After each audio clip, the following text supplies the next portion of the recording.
He held the paper high, his voice raspy but sharp, every word cutting through the air like a blade. Worthless. I spent a fortune, tutors, specialists, every so-called expert money could buy. And this is what you bring back to me. The massive study fell silent.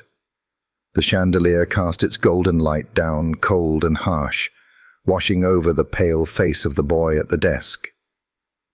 His shoulders shrank inward, lips trembling. His small fingers clutched the pencil so tightly his knuckles turned white.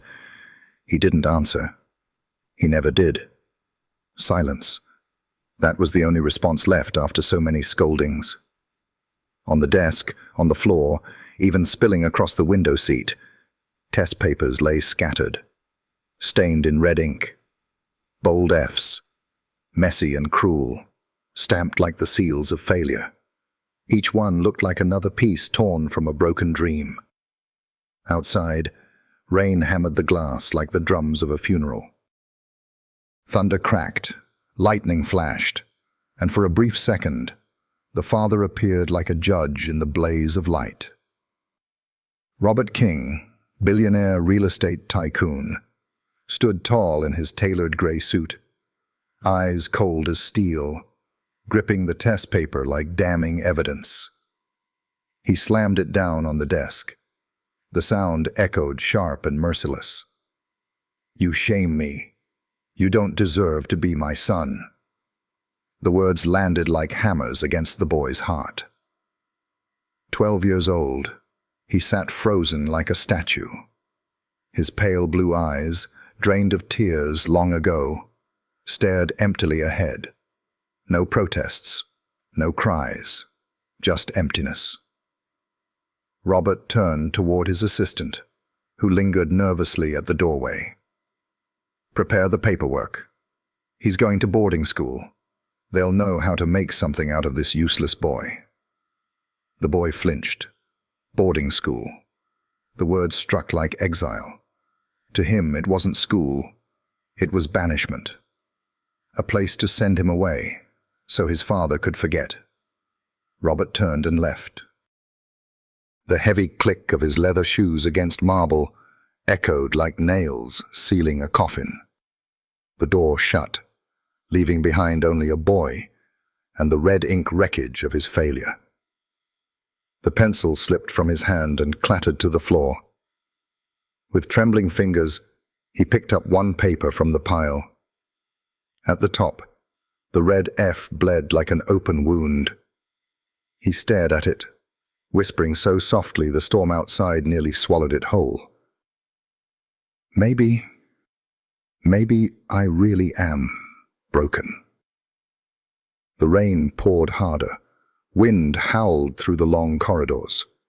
Another flash of lightning lit up the room, revealing his small figure slumped over the desk. So fragile, so alone, it was as if he could vanish inside the vast emptiness of the mansion. The walls still boasted their luxury. Walnut shelves stretched to the ceiling, leather chairs, imported fountain pens, golden-framed maps of the world. But all that wealth only underscored one truth. Inside this palace of riches, there was no warmth for him. Only cold. Only pressure. Only disappointment. Ethan, that was his name, bowed his head. Blonde hair fell over red-rimmed eyes. Inside, despair swelled like a tide. 12 years old, yet instead of laughter and soccer fields, he sat trapped in a $1 million prison, branded forever by one word: worthless. From down the hallway, the whispers of the staff drifted in. Another tutor just quit. Can't blame them. Kid doesn't learn a thing. Imagine, a billionaire's son this dumb. Embarrassing. Ethan heard every word. Each one stabbed deeper into wounds that had never healed. He pulled himself tighter, as if trying to vanish from the world. Night fell. In his vast bedroom, he curled up on the enormous bed, clutching a failed test paper like it was a sentence he could never escape. Moonlight spilled through the window, lighting his tired young face. In his head, his father's words echoed again and again. You shame me. You don't deserve to be my son. At last, the tears came, quiet, soaking into the pillow. But even crying, Ethan held it back, terrified his sobs might carry down the hall, invite more whispers, more ridicule.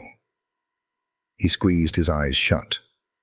In the darkness, he could hear his own heartbeat pounding, weak and frantic, like a desperate plea for help that no one would ever answer. What Ethan didn't know was this. While he drifted into a restless sleep, fate was already shifting. Tomorrow, a woman would walk through the back door of the mansion.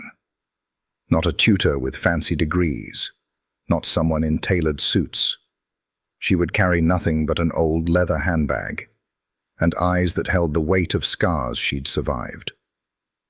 Her name was Marissa Johnson. To the household, her arrival meant nothing. Just another maid, just another replacement. They whispered already. She won't last long either. But they had no idea. That woman, ordinary in every way to them, was about to carry a flame strong enough to light up the darkness in Ethan's heart. In the shadows of his room, Ethan hugged that crimson-marked paper against his chest, lips trembling as if praying for a miracle. He didn't know it yet, but that miracle was already waiting at the gates of the mansion, ready to step into his life. The next morning, pale sunlight pushed through the thick silk curtains, spilling across the mansion like a reluctant guest. But even sunlight couldn't drive out the heaviness in the air. In the grand hall, Robert King's footsteps echoed sharp against polished marble. Every stride was firm, powerful, carrying the weight of a man used to commanding empires. In the world of real estate, he was a giant, able to move millions with a single nod. But in his own house, he was nothing more than a harsh father who had never learned tenderness. At the stairwell, Ethan watched him silently. 12 years old, his blue eyes, once bright, were now dulled with shadows. His young face was pale from a sleepless night. His father's words still pierced through him. You shame me. You don't deserve to be my son.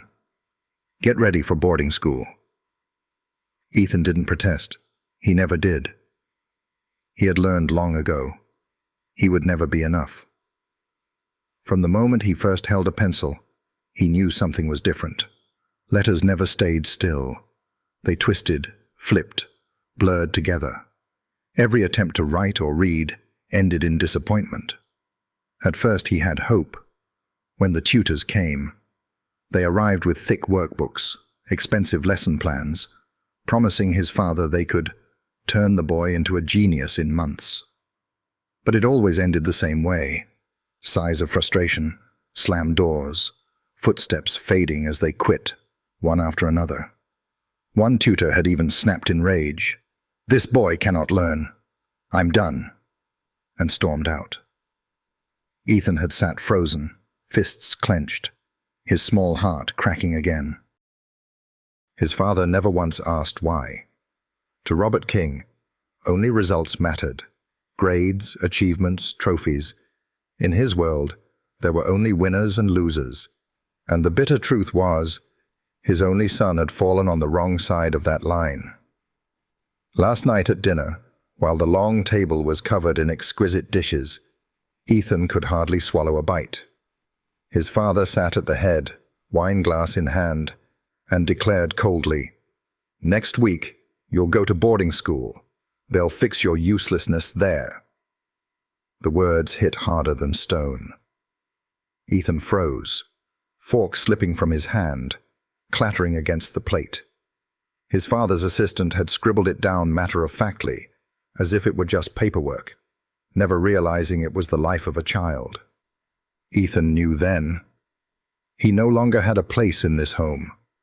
The shining trophies on his wall, the designer clothes, the prestigious school, they weren't his. They were just a disguise, a mask his father forced on him to hide the truth that his son was a failure. That night, lying in his cavernous room, he couldn't sleep. The high ceiling felt like it was swallowing him whole. The trophies gleamed coldly in the dark, staring down like unblinking eyes. He whispered to himself, voice raw with despair. Maybe I really am useless. Tears spilled, soaking the pillow. But even then, he didn't cry out loud. He had already learned. Tears never changed a thing. At 12 years old, the boy had no friends. At school, kids kept their distance, calling him the dumb billionaire's son. At home, the staff whispered behind his back. He heard it all, every word, another blade carving into his heart.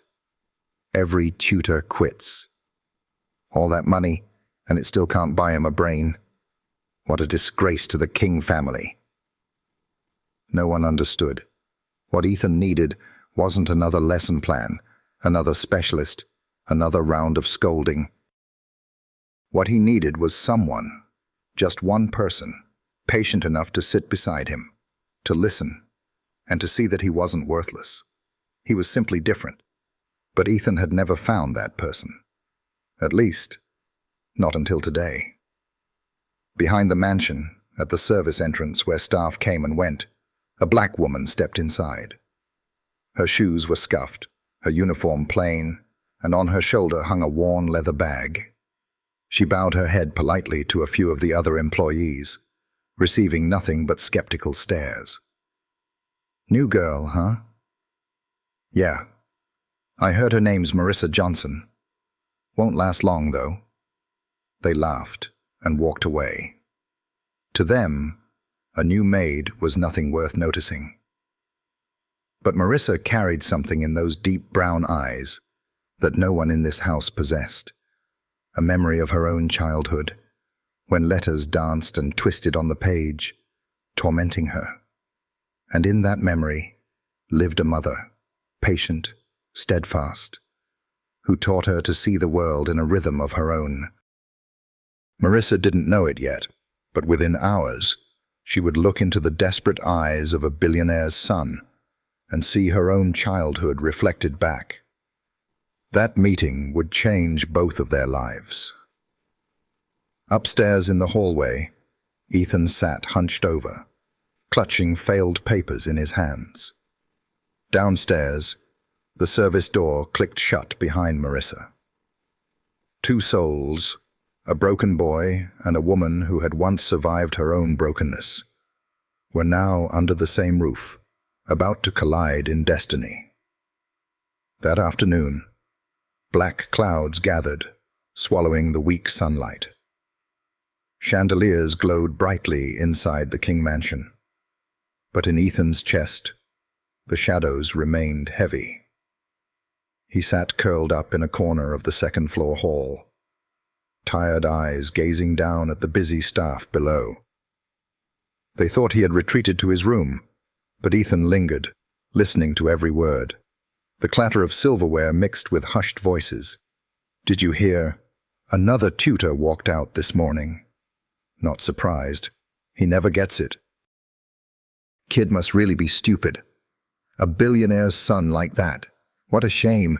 His father's powerful, but the boy's just... Laughter followed. Ethan heard it all. His ears burned. His heart thudded hard. Each word cut like a knife. He bit his lip until it bled, fighting back the tears. In this world, no one believed he could ever amount to anything. Not even the servants. People paid to bow to him, saw him as more than a joke. He slipped away quickly, footsteps quiet, desperate not to let them know he had heard. Meanwhile, in the study downstairs, Robert King sat behind a massive walnut desk, flipping through a contract. His voice was low, but commanding. Enough. No more tutors.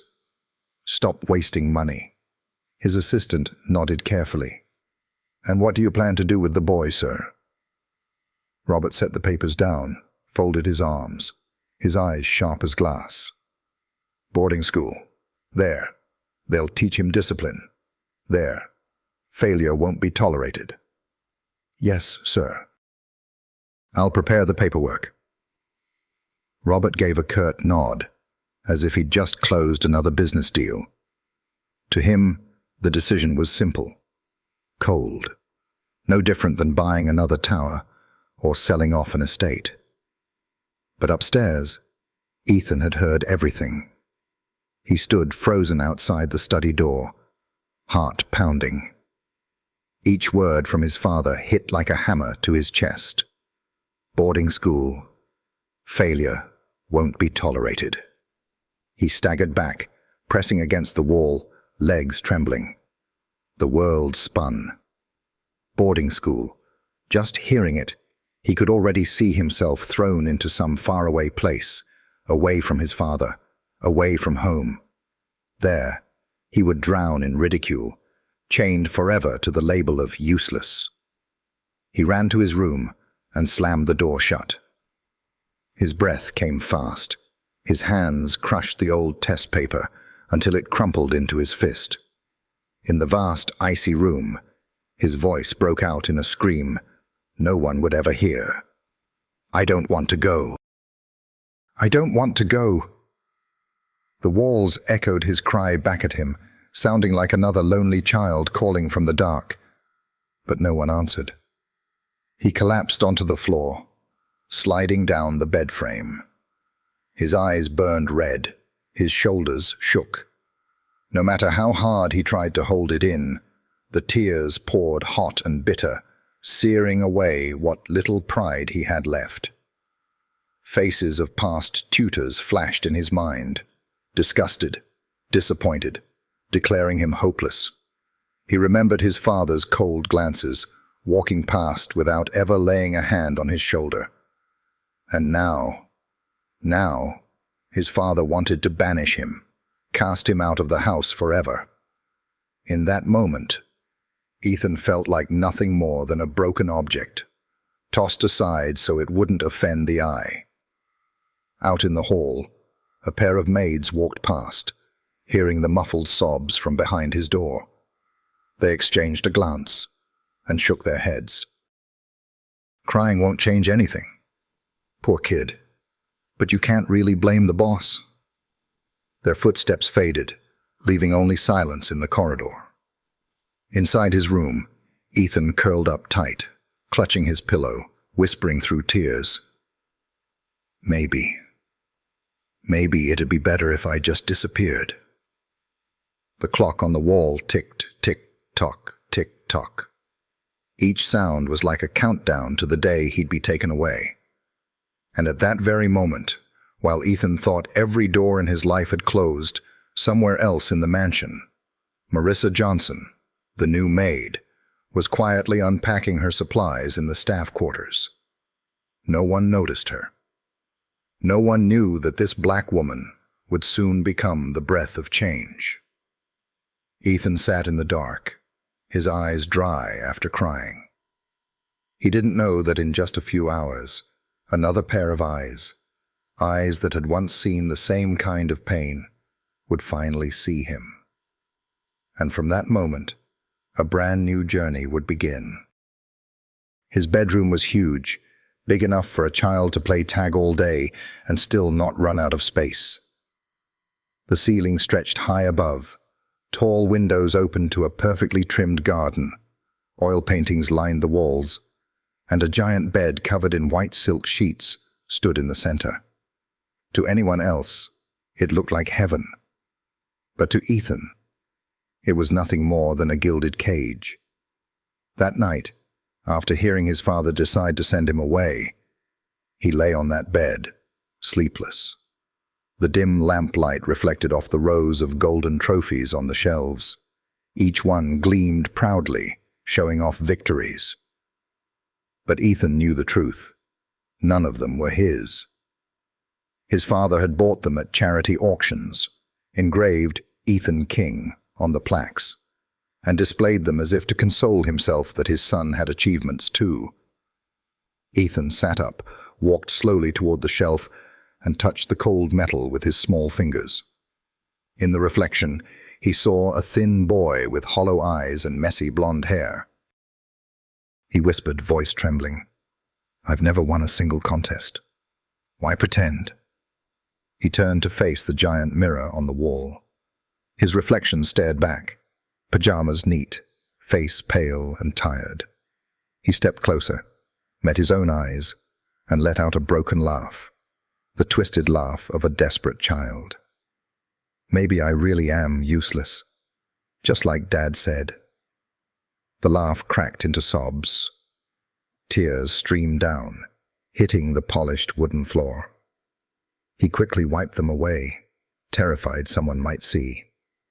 In this house, crying was weakness, the thing his father despised most. Ethan climbed back into bed, burying himself under the blanket, clutching the pillow tight. But the bed was too big, making him feel smaller than ever. The white walls, the unfamiliar paintings, the yellow light, they all seemed to stare down at him, accusing. Outside the door, a couple of staff passed by, voices low but clear enough to slip under the crack. "The boss is really sending the boy away?" "Yeah, next week," I heard. "Makes sense. Why keep him here? Just more embarrassment.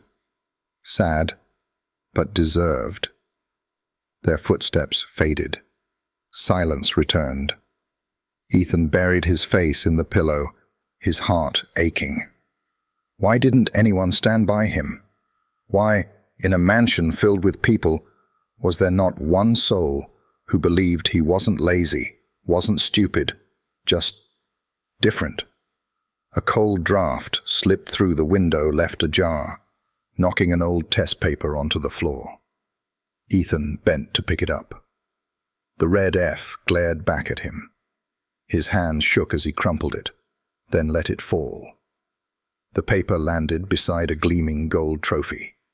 Failure, lying right next to a fake victory. The sight shattered him. He whispered, his voice almost vanishing into the darkness. "If I disappeared tomorrow, Dad would probably feel relieved." The clock ticked on, each sound a drumbeat counting down to his exile.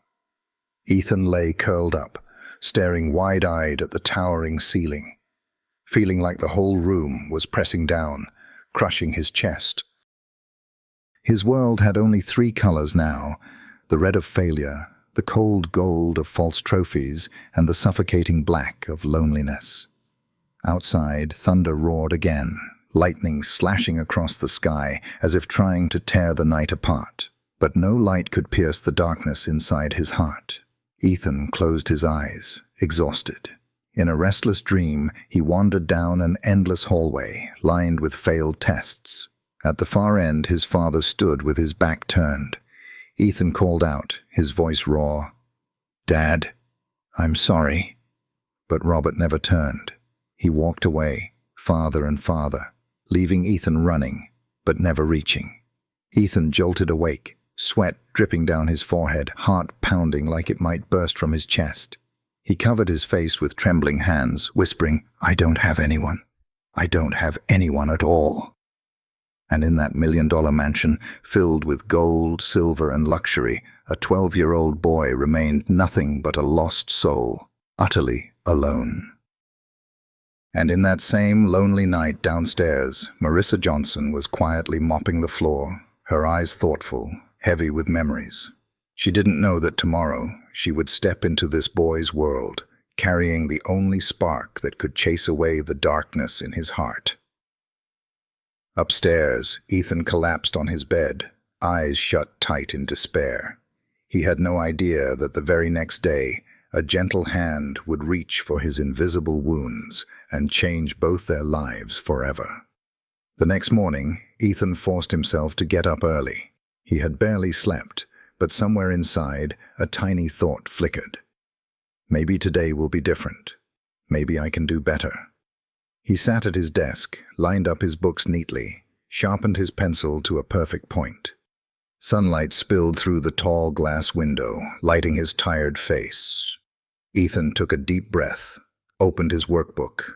The page showed simple, clear words. He braced himself to copy them. But the nightmare returned as soon as his pencil touched the paper. The letters flipped upside down, ran away, danced wildly across the page. His hand trembled. Sweat broke out on his forehead. B turned into D. P turned into Q. He scribbled, erased, tried again. But the more he tried, the worse it became. By the fifth word, the paper was wrinkled, smudged with eraser marks. Ethan slammed his hand on the desk, tears stinging his eyes. But he didn't stop. He grabbed a new sheet and started over. And again, the same chaos. The letters refused him. A sudden knock on the door. A tall, thin man in his 50s walked in. Glasses perched on his nose, suit pressed sharp. The new tutor hired that morning. His voice was deep, flat, and businesslike. "All right, young master. Let's begin." Ethan nodded quickly, sitting up straight, a glimmer of hope in his eyes. This was the 10th tutor in a year. Maybe, just maybe, this time would be different. The tutor explained each letter, asked him to repeat. At first, Ethan focused as hard as he could. But only minutes later, the letters twisted, the sounds tangled. He read wrong, wrote wrong, stumbled over every word. The tutor frowned. "No, that's wrong. You just learned this. How can you forget so fast?" Ethan tried again, his hand shaking as he wrote. Wrong again. This time the tutor snapped. "Impossible. A 7-year-old can do this. You're 12. How can you be this slow?" Ethan's cheeks burned red. He bit his lip hard, staring down, but the tears came anyway. He wanted to explain that the letters jumped around, that he wasn't lazy, wasn't pretending, but his throat locked up. No words came out. The tutor slammed the book shut, grabbed his bag and growled, "I'm sorry. I can't waste my time. This child is simply incapable of learning." The door slammed behind him. Silence fell. Ethan sat frozen, chest aching. Every word had cut him deeper, carving in those 3 letters once again. Useless. Down in the kitchen, the whispers rose. "Another tutor quit. I told you. Teaching that boy is like talking to a wall." Exactly. That billionaire thinks money can buy everything, but you can't buy brains. Poor kid, but maybe he deserves it. Born rich and still can't do a thing. Laughter followed. Ethan, standing in the hallway, heard it all. His heart clenched so tight he could barely breathe. He ran upstairs, slammed his door shut, and slid down against it, sobbing. His small voice screamed inside. I tried my best." He looked around his room. The paintings, the trophies, the silk curtains, the giant bed. All of it mocked him. A child, drowning in wealth, but without a single real victory.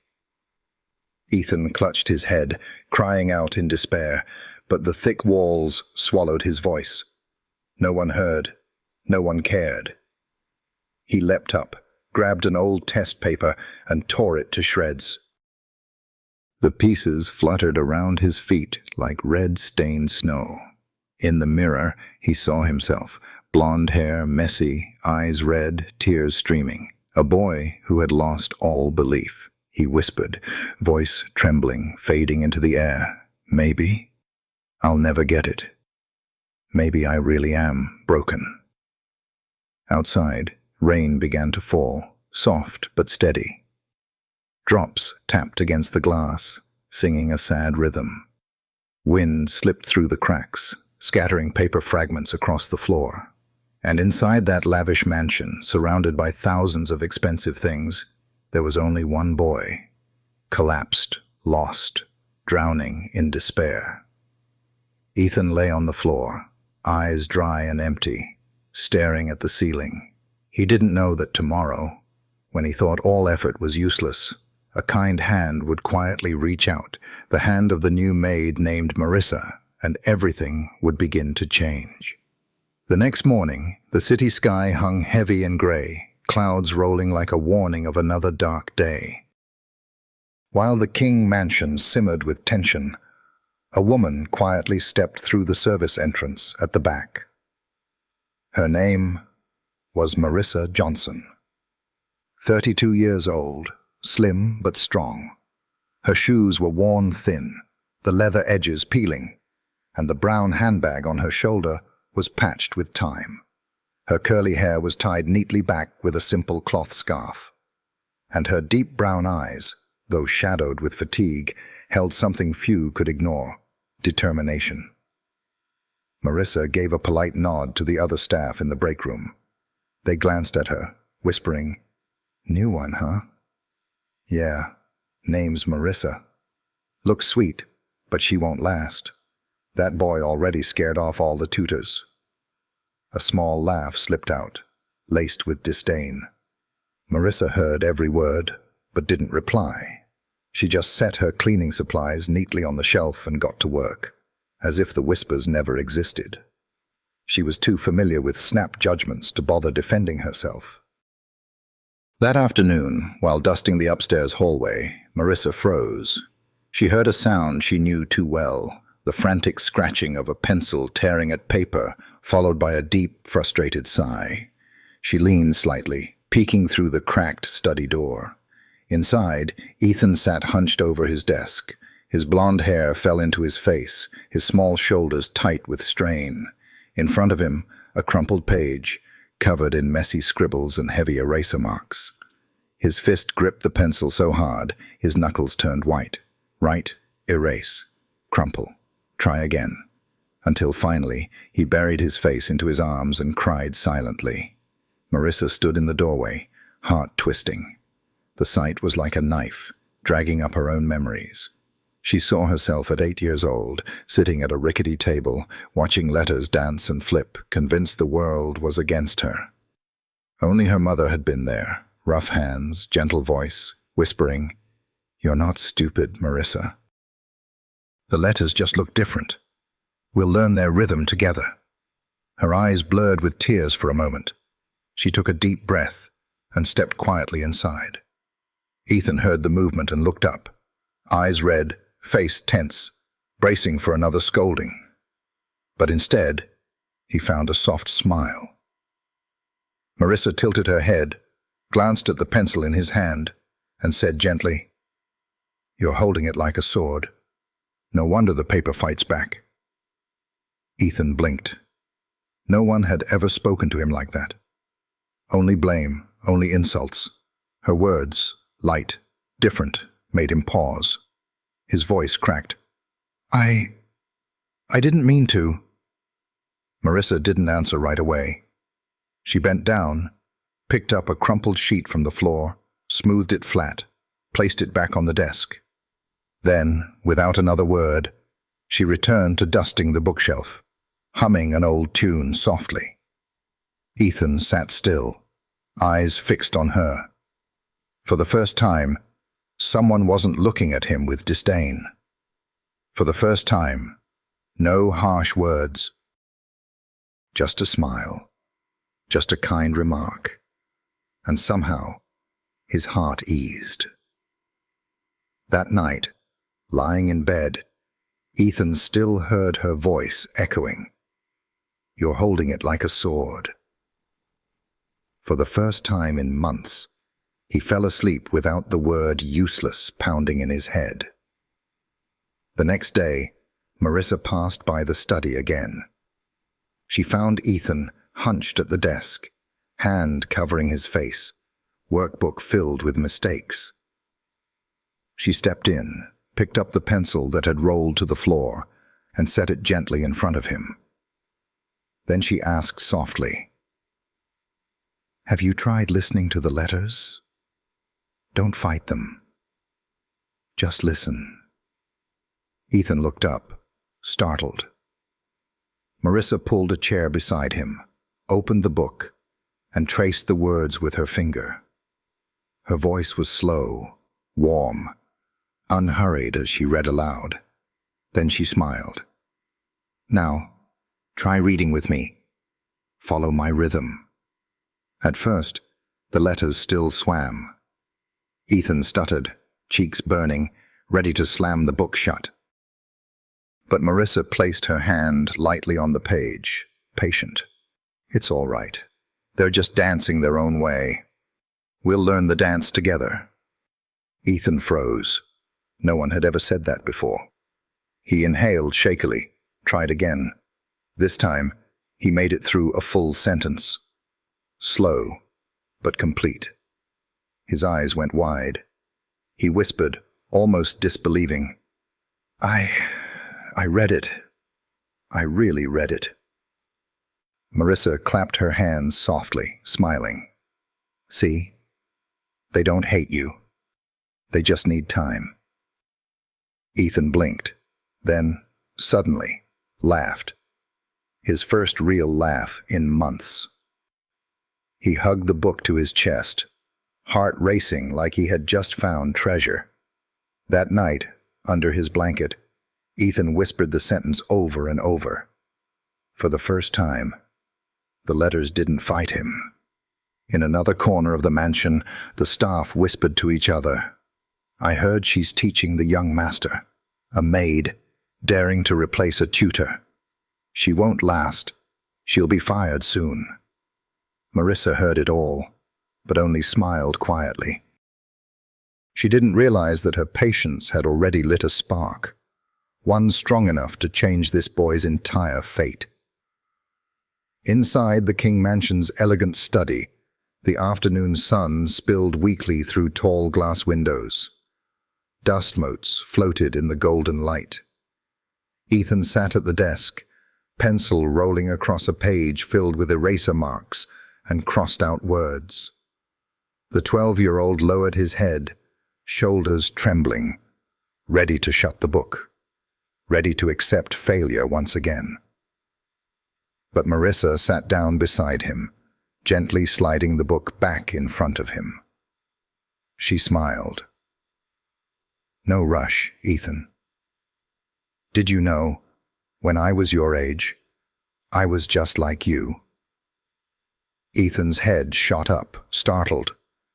To him, adults were always smart, flawless. Only he was broken.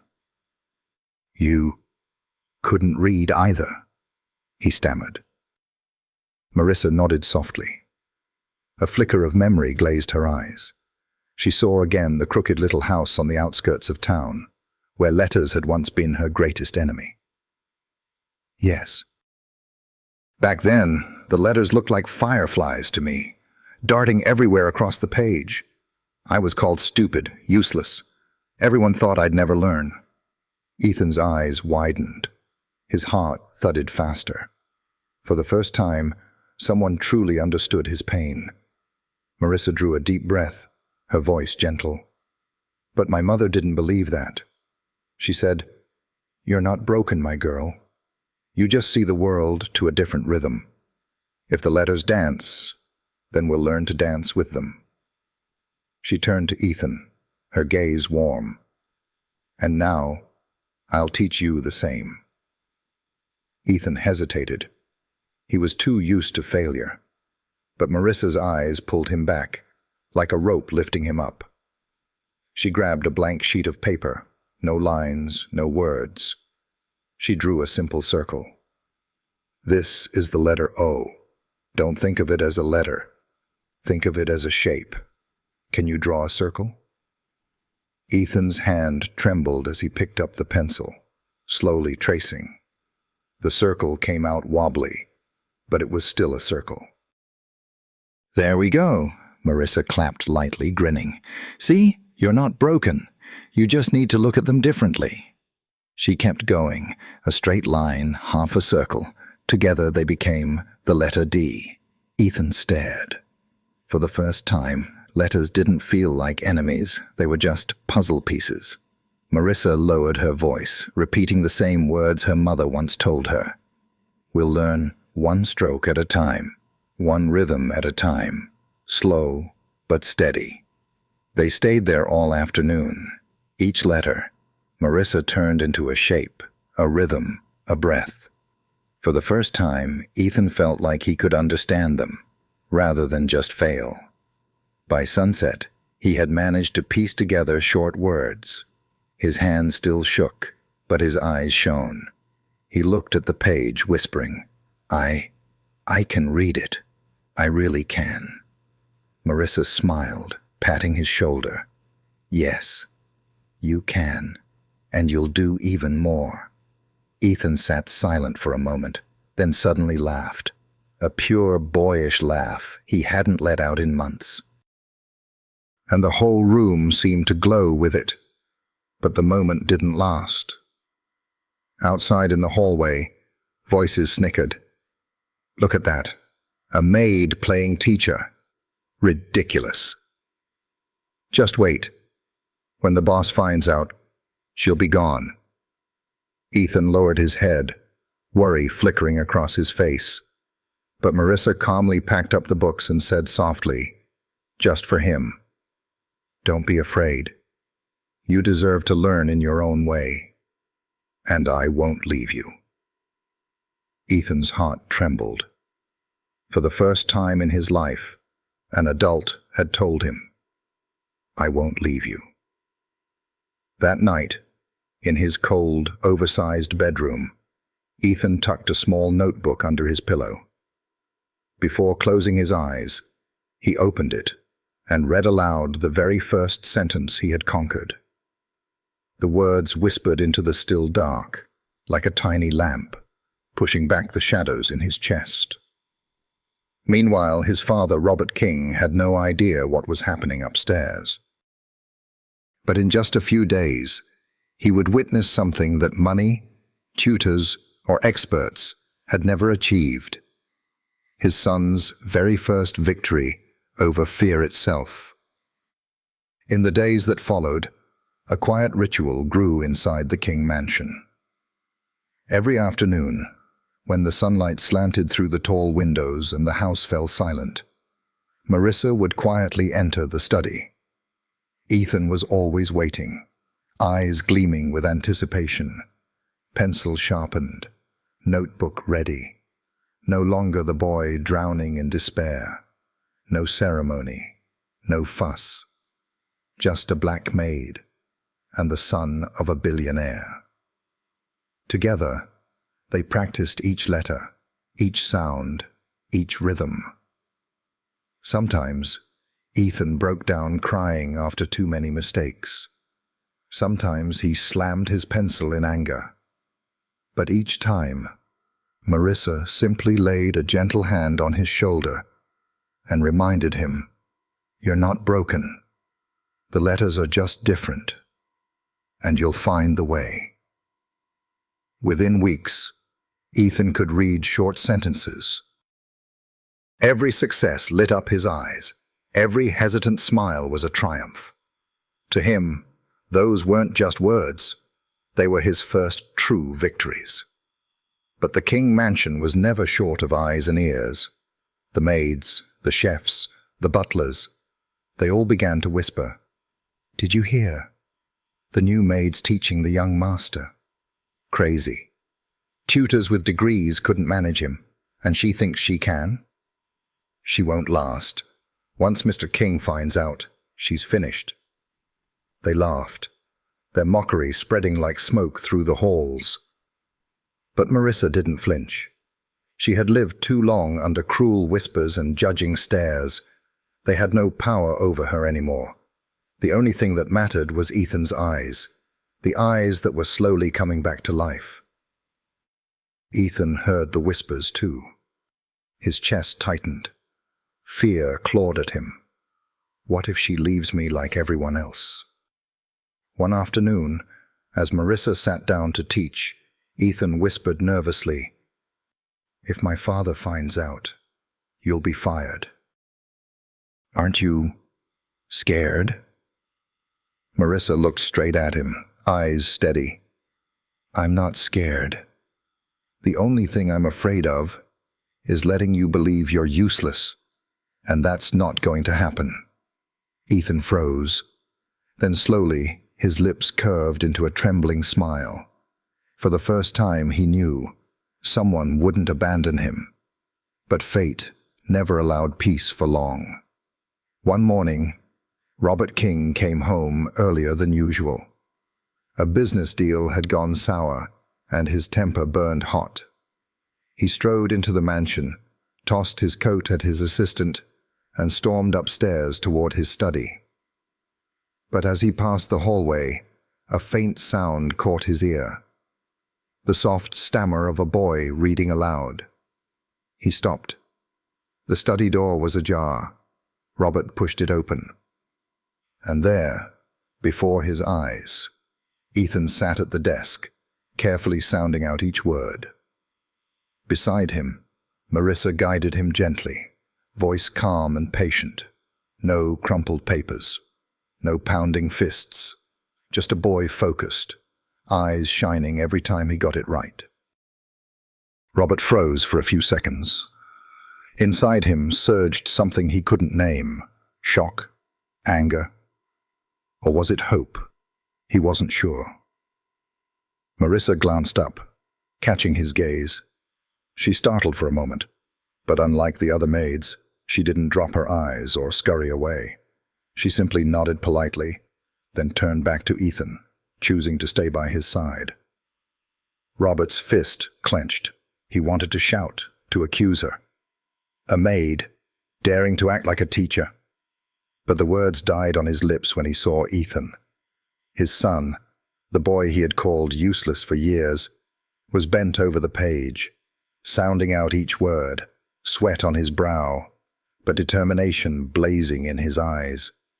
For the first time in years, Robert didn't hear whining or sobs in that study. Instead, he heard a trembling but clear whisper. Sun. Light. A simple word, but Ethan had read it.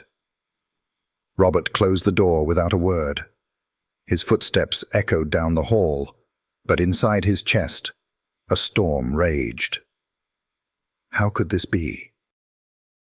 All the experts, all the high-priced tutors, none had succeeded. Yet this woman, a maid with nothing but a rag and a kind voice, had done what they could not. Rumors spread quickly through the mansion. The boss saw it. She's finished for sure. It's only a matter of time. But Marissa didn't waver. She kept teaching Ethan, one letter at a time, one smile at a time. And though fear lingered in Ethan's heart, a new pride rose within him. For the first time, he didn't dread the page. For the first time, he looked forward to learning. And above all, he began to believe he could. That evening, Robert King sat alone in his study. His hand gripped a contract, but his eyes stared blankly ahead. The image of his son reading that single word haunted him. He didn't know whether to rage, or to admit that the very woman he had dismissed as just a maid had unlocked something he himself had failed to reach. And in his stone-hard heart, a tiny crack had opened. The next morning, the skies were strangely clear. After weeks of gloom, sunlight poured through the King Mansion's tall windows. The whole house seemed to sense the shift. Tense. Waiting. Ethan sat at his desk, fingers interlocked, sweat beading on his palms, though the air was cool. In front of him lay a crisp exam paper. Final test. Semester 2. No tutor by his side. No charts or specialists. Just a 12-year-old boy, a pencil, and the quiet hours he had spent with Marissa. Marissa stood at the doorway. Not too close, not too far. She didn't whisper answers, didn't hover. She only nodded with a soft smile. You can do this. Remember, the letters aren't against you. Just follow their rhythm. Ethan took a deep breath, shut his eyes for a few seconds. In his head, her calm, steady voice echoed.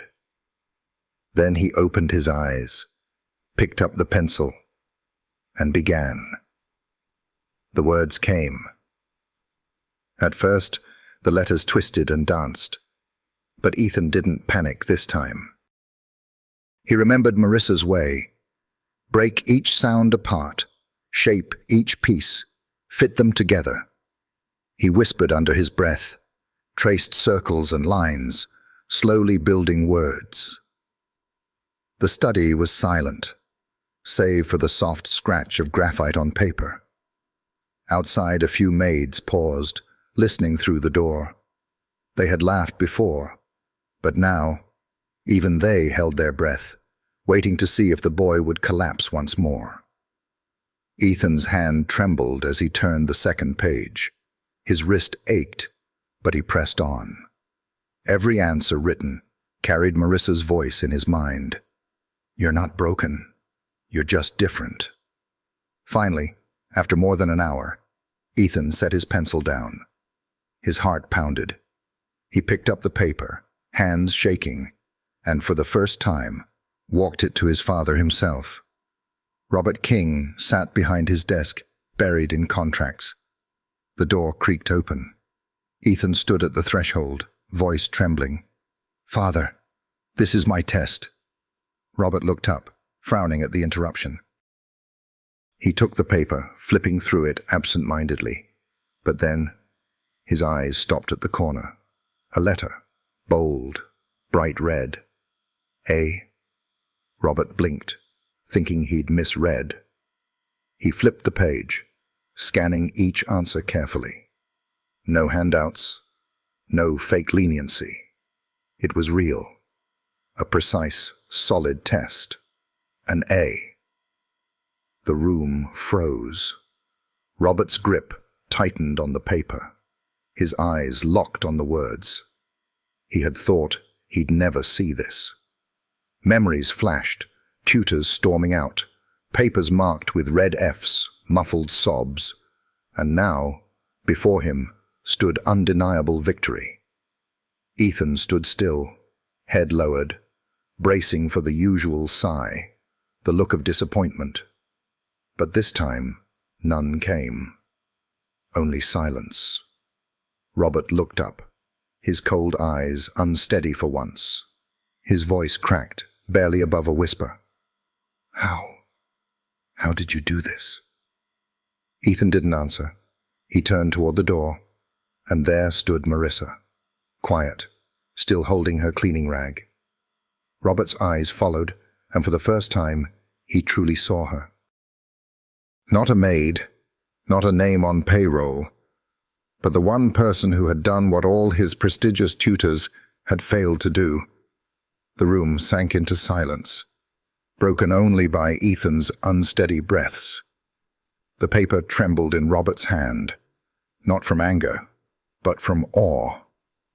Outside, the news spread like wildfire. In the kitchen, staff murmured in disbelief. The boy got an A. No way. Must be a mistake. I saw it. The boss was speechless. The mansion buzzed. Those who once mocked now stood stunned. The boy they had written off as useless had done the impossible.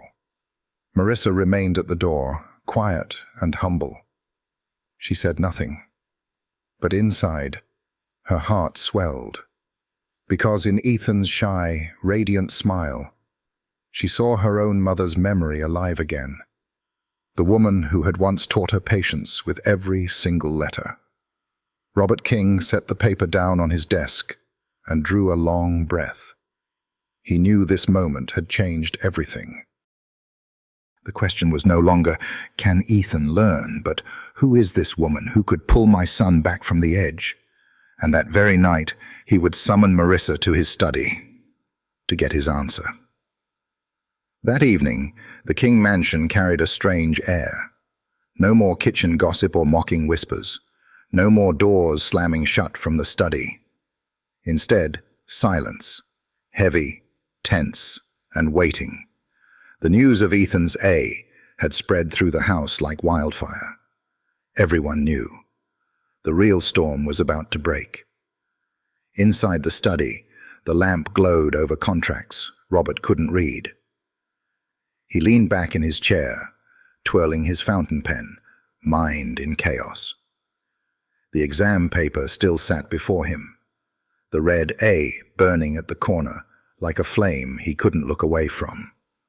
He had spent hundreds of thousands on experts, tutors from around the world, every attempt ending with those dreadful red Fs.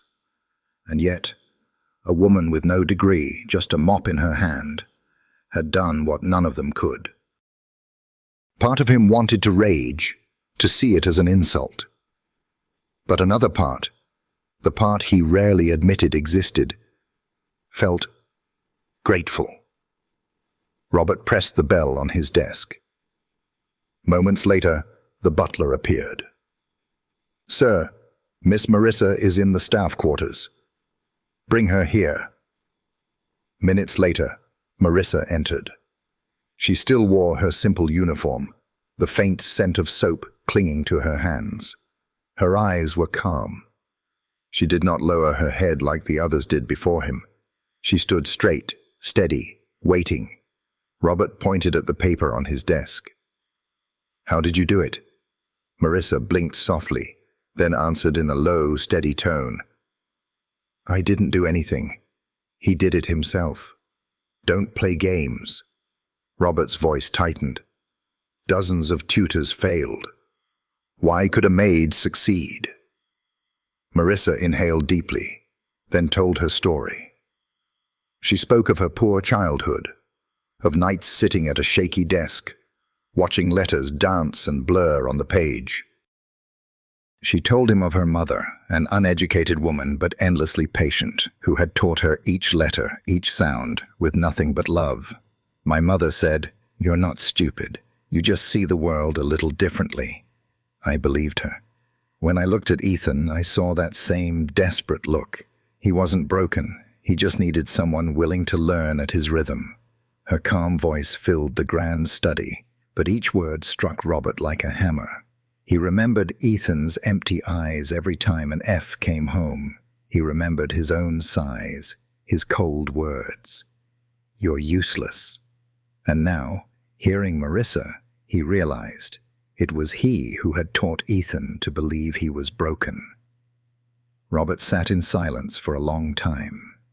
Then he set his pen down, laced his fingers, and looked straight at Marissa. "You saved him." Marissa's eyes flickered with surprise. She had never expected recognition, but hearing those words from Robert King, the proud, unyielding man, made her heart tremble. Robert continued, slow but firm. "From this day on, you are no longer a maid. You will be Ethan's official tutor. I'll pay you whatever salary you want." Marissa's eyes grew wet. She pressed her lips together, then nodded. But instead of naming a price, she simply said, "I didn't do this for money. I did it because no child should ever be made to believe they're worthless." Robert was stunned. He wasn't used to hearing words like that. In his world, everything had a price.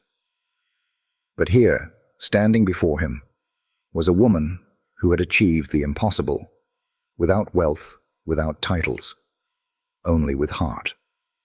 Silence filled the room. Outside, the night wind stirred the curtains. Robert leaned back, his voice unusually soft. "Ethan, he really has a chance?" Marissa smiled, her tone steady. "Not just a chance. He'll go far, as long as someone believes in him." At the hallway corner, Ethan stood hidden, hearing it all. His heart pounded. His father, the man who had called him useless, had just said, "She saved him." Tears blurred his vision. For the first time, he felt like he wasn't a burden. That night, in his room, Ethan laid the test paper on his desk. The red A glowed under the lamp. He touched it gently, whispering, "I did it. I really did it." He looked up at the shelf lined with empty, meaningless trophies. For the first time, Ethan smiled. Because now he knew, soon, he'd have real trophies of his own. The next morning at school, teachers were stunned by his sudden progress. Students whispered, refusing to believe this was the same boy once branded hopeless. And soon, the whole city would hear. The billionaire's son had been saved, not by money, but by a humble woman named Marissa Johnson. Months later, the atmosphere in the King mansion had transformed. The halls that once echoed with scolding and mockery now rang with Ethan's footsteps and laughter. The study, once littered with crumpled papers and red Fs, now held neat stacks of books opened halfway, proof of his persistence. At school, teachers smiled seeing Ethan raise his hand. His tests no longer bore scarlet Fs, but Bs, even As. Not perfect, but enough to make him beam with pride. Classmates who once mocked him now whispered in awe, "Is that really Ethan? I can't believe it." Ethan no longer walked with his head down. He held it high, eyes bright. He still struggled, yes, but he knew he could fight. More importantly, he knew someone believed in him. And in the mansion, Robert King changed too. He no longer barked when he saw exam papers. Sometimes, he paused work to stand quietly in the study, listening to Ethan sound out a passage. His eyes, once filled only with disdain, now held a clumsy kind of pride. One evening, gathered in the living room, Ethan handed his father a note. It was the first letter he had ever written on his own.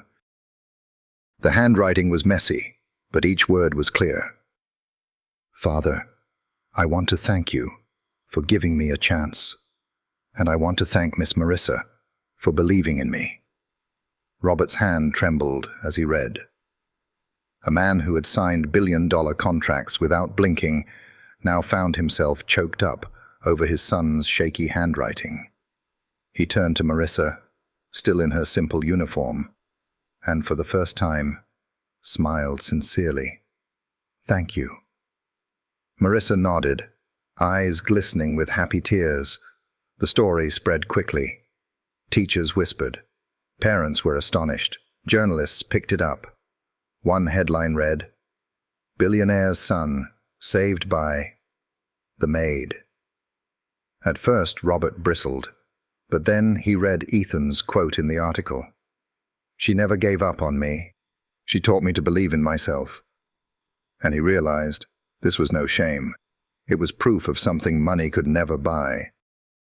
Months later, in a modest but proud ceremony, Robert stood beside Marissa and Ethan to announce the Johnson Scholarship Fund, named after Marissa's mother. It would support children with dyslexia, learning struggles, or anyone dismissed as different.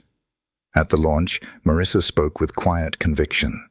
"I was once a child called stupid, but my mother believed in me patiently, letter by letter. Today, I want to carry that belief forward, so no child ever lives in despair just because they learn differently." Applause filled the hall. Ethan's eyes shone. He knew Marissa's mother's legacy now lived on, stronger than ever. From that day, the King mansion was no longer a cold prison. Ethan's laughter replaced his sobs.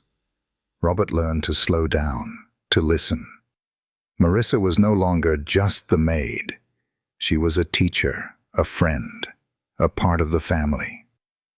One evening at dinner, Ethan looked at his father and Marissa, smiling.